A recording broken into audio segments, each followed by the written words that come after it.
Ju falenderoj juve që keni ardhur këtu.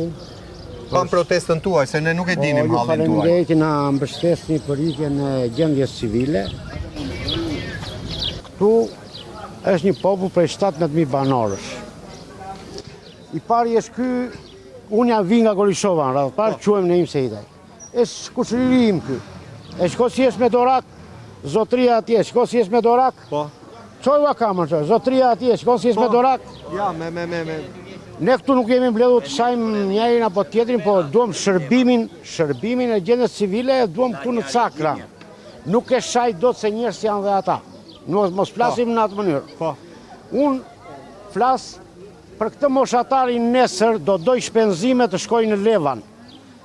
Ky, se këtu s'ka as autobus shkosh andej, ky do marri një makinë 20.000 lek ditën e parë, ne na ka bërë vaki dhe këtu në Cakra që s'ka pas internet. Do ktheje, do iki ditën e dytë për një shërbim gjendje civile, do lërë dhe 20 të tjera, ky pensionin të 100.000 lek e ka. Ose zotria atje, zotria Matan. Prandaj bëjmë thirrje qeverisë, që mos na i heqi gjendjen civile këtu, se është një bombë për shtë, dhe të rinjt kanë ikur, që ti shërbej, shërbej një taksigjik tja. Se kanë ikur të rinjt, janë në emigrim. Tu ka ngeru moshe tret, edhe moshe tret që tu iki dhe gjendja civile, ma mirë ti qojmë në varë. Se s'kemi ku... Ti fusim në gropën se s'kanë më. Prandaj kaq kisha madhe mas e mësum do flisja, po zonë e Cakrit e një zonë mbi populluar dhe i takon gjendja civile të rrej këtu. Edhe me të rinj akoma.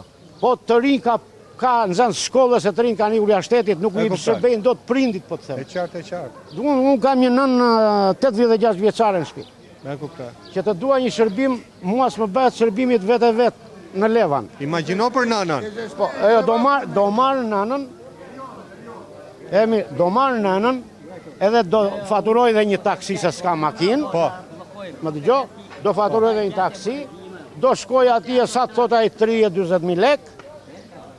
Dhe këtu janë shpenzime, nëna ime merr tëra një pension social 50.000 lek. Me kuptoj. Ju përshëndes. Faleminderit. Kaq kisha. Faleminderit.